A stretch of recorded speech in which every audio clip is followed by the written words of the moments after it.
Et bonjour à tous et bienvenue dans cette nouvelle vidéo. Alors on va voir aujourd'hui l'installation et la configuration de Mopidi. Donc Mopidi qui est un serveur de musique extensible par divers plugins. Alors comme certains d'entre vous le savent peut-être, j'écoute énormément de musique et je recherche toujours un petit peu des applications ou des choses qui tournent là autour. Et avec la solution que j'utilisais avant et que je vous avais déjà présentée sur la chaîne, donc Mood Audio, j'avais quelques petits soucis. Vu que j'ai une bibliothèque assez massive, lorsque je démarrais Mood Audio, j'avais des problèmes de synchronisation, la base de données n'était pas à jour, donc toute la musique que j'avais ajoutée à ma bibliothèque n'était pas immédiatement à jour et ça me frustrait un peu de devoir attendre 10 minutes que ça synchronise avant de pouvoir jouer l'album que je venais de télécharger ou de ripper. Et du coup j'avais une petite frustration à ce niveau-là et j'ai regardé un peu les solutions alternatives et j'ai découvert Mopidi. Et donc Mopidi permet de se connecter au serveur AirSonic, donc avec l'API Subsonic notamment, entre autres évidemment, et permet d'avoir une interface web et un client MPD. Donc on voit ici la liste des backends qui sont supportés. Donc grâce à Mopidi, vous pourrez vous connecter à Jellyfin. Donc si vous avez votre musique sur Jellyfin, vous pourrez vous y connecter. On va voir la connexion ici de Subidi, donc Subidi qui est le module pour l'API Subsonic, et puis YouTube, etc., etc. Vous avez ici les frontends, donc les serveurs qui vous permettent de vous connecter et de gérer au fait Mopidi et ses différentes sources, ainsi que les web clients que l'on va également installer. Donc voilà, on va faire un petit peu le tour de Mopidi. Je vous ai préparé sur GitHub la liste des commandes que vous allez avoir à utiliser. Alors évidemment, ça va dépendre de votre configuration et de ce que vous voulez en faire, mais ça va être un bon point de départ. Et puis, vous avez ici également un fichier mopidi.conf donc qui va nous servir à configurer Mopidi. Également comme point de départ pour vous rendre un petit peu service. Évidemment, Mopidi vous permet dans sa documentation de rechercher comment l'installer, etc. C'est très exhaustif et c'est très bien écrit.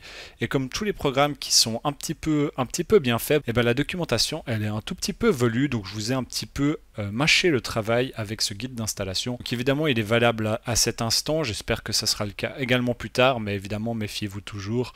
Allez éventuellement voir si vous avez des erreurs, si les commandes que je vous ai mises sont toujours valables. Et donc pour tester tout ça et tester la connexion au serveur, on va tester la connexion sur Navidrome, donc qui est mon serveur de musique à présent principal. Et j'ai créé un utilisateur et un mot de passe pour valider que tout fonctionne correctement. Au niveau de l'infrastructure, nous sommes ici connectés sur un Raspberry Pi, donc c'est une installation toute neuve, et puis il a juste été mis à jour et branché sur ce Raspberry se trouve une carte audio IQ Audio DAC+, comme celle-ci, que l'on va également configurer. Alors ça va être une étape un peu complémentaire, vous pourrez tout à fait l'utiliser en utilisant seulement le jack, mais comme le son juste simplement par le jack est pas forcément terrible sur un Raspberry et que j'ai une certaine prétention audiophile, voilà, toute proportion gardée évidemment, mais voilà, j'aime bien au moins que ça ne grésille pas en fond, et donc j'y ai mis une carte audio par-dessus. Donc dans la configuration, ça va évidemment se trouver là en bas, donc cette configuration là n'est pas nécessaire si vous n'avez pas de carte graphique, mais du coup je vous propose qu'on commence tout de suite par l'installation de Mopidi. Donc évidemment tout d'abord mettez à jour votre Raspberry, dans mon cas c'est déjà fait, et on va aller simplement ajouter des sources de Mopidi. Donc on prend ligne par ligne.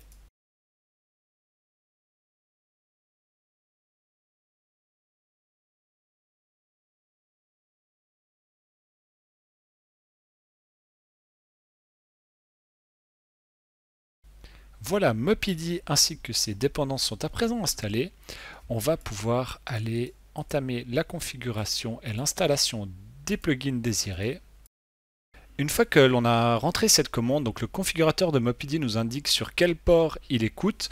Donc on voit ici que le port MPD sera le port 6600 et que le port pour les connexions HTTP est le 6680, et il nous demande si l'on souhaite que le serveur Mopidi démarre au démarrage du Raspberry, à savoir que Mopidi peut fonctionner soit en mode application, soit en mode service.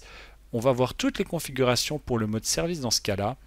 Et également à savoir qu'en mode application, les fichiers de configuration ne se trouvent pas au même endroit que en mode service. Donc faites attention, ces paramètres-là et cette procédure que l'on voit maintenant sont pour un service. Donc on va mettre oui, on aimerait que notre serveur démarre au démarrage. Maintenant que ça c'est fait, on va installer les dépendances et les plugins que l'on souhaite. Donc évidemment, vous pouvez ne pas tous les installer, bien que je vous recommande ceux-ci. Et il est également possible que vous souhaitiez en installer d'autres. Donc à nouveau, vous pouvez venir dans la documentation, dans les extensions ici, et venir choisir celles qui vous intéressent et les configurer. C'est à chaque fois très bien expliqué. Donc là ici, cette simple commande permet de l'installer. Et si l'on va voir sur le GitHub du plugin, vous allez avoir des instructions détaillées sur les configurations du fichier de configuration de Mopidi. Donc dans notre cas, on va installer celle-ci, donc le Musicbox Web Client, qui est une interface web que je trouve assez jolie et assez pratique. On va également installer le plugin Subidi, donc pour la connexion à l'API Subsonic. On va également installer le serveur MPD. Voilà, maintenant que cela est fait, nous allons configurer le service de Mopidi. Donc la commande que l'on vient de rentrer nous permet au fait de voir la configuration telle qu'elle est actuellement appliquée pour le service. Donc tout ce qui n'est pas défini a des valeurs par défaut. Et si l'on va changer les paramètres dans le fichier de configuration, ceux-ci seront visibles en rentrant cette commande-là pour voir ces modifications-là. Et notamment, on va voir Subidi ici, on voit qu'il nous demande un nom d'utilisateur et un mot de passe, et on va lui renseigner tout cela juste après. Donc on va tout de suite aller modifier le fichier de configuration de Mopidi en rentrant cette commande. Et l'on va venir éditer nos paramètres. Pour cela, on va venir chercher toujours sur le GitHub le fichier de configuration que je vous ai préparé, donc qui se trouve ici. On va prendre la version RAW, on va copier tout cela et on va venir coller tout ceci. On va effacer ce qu'il y a en trop en haut et on va éditer afin que cela corresponde à nos besoins. Donc dans ce cas-là, on voit que le serveur web est activé. On a ici le port d'écoute, donc qui correspond au port par défaut. On n'a rien besoin de toucher ici, mais on va venir ici modifier les paramètres de connexion de Subidi. Donc dans ce cas-là, l'URL de connexion, ça va être évidemment l'IP adresse de mon NAS et le port sur lequel se trouve l'API Subsonic. Donc dans mon cas, l'adresse IP sur laquelle il se trouve est la 10.0.0.49 et le port est le port du serveur, donc qui est le 4533. Le nom d'utilisateur est un utilisateur que j'ai déjà créé sur Navidrome, donc qui s'appelle Tonton Joe, et le mot de passe est également le même, c'est un utilisateur créé pour l'occasion, donc Tonton Joe. Voilà, ici les paramètres avec des commentaires ne sont évidemment pas pris en compte et peuvent être décommentés et modifiés au besoin en suivant évidemment les paramètres disponibles suggérés par l'éditeur du plugin. Donc maintenant que ça c'est fait, on peut tout simplement sauvegarder ce fichier en faisant CTRL S. Je me déconnecte du fichier. Cette commande permet d'afficher le statut du service en mode extrêmement verbose. Donc on va voir ici vraiment le log détaillé de ce qui se passe au niveau du serveur. On va tout d'abord le redémarrer et on va venir voir ce qui se passe après. Le service a redémarré, on voit que Subidi s'est connecté. Donc on va aller voir maintenant sur l'interface web de Mopidi qu'est-ce qu'il se passe. Donc l'adresse IP de Mopidi est 10.0.0.128. 138. Nous voilà connectés donc à Mopidi. On voit ici notre web client installé à disposition. Donc on peut à présent cliquer dessus et nous voilà sur l'interface web. On a toujours un problème toutefois, c'est que notre Raspberry n'utilise pas la carte son que l'on souhaite. On a toujours la carte son par défaut. Donc si je fais sudo raspi config et que je viens dans System Options Audio, on voit ici que j'ai l'HDMI et le headphones qui sont disponibles. Et donc ça n'est pas souhaitable. Nous souhaiterions avoir dans ce cas-là notre carte son. Donc on va escape ceci et on va venir faire nos paramétrages de configuration au niveau du Raspberry. Donc on va reprendre notre petit guide ici. On va éditer le fichier de boot que voilà. Donc ce fichier il pourrait être en l'état totalement effacé pour remplacer seuls les paramètres nécessaires par ceux que je vous ai mis là. Évidemment ceux que je vous ai mis là c'est ceux qui sont donnés pour ma carte audio. Donc allez voir si vous avez une autre carte audio d'une autre marque, une AQ Audio PIDAC+. Allez voir au niveau du fabricant ce qu'il recommande comme paramètres de boot. Dans mon cas je vais mettre ces paramètres là. Donc je vais tout simplement copier tout ça, coller cela ici.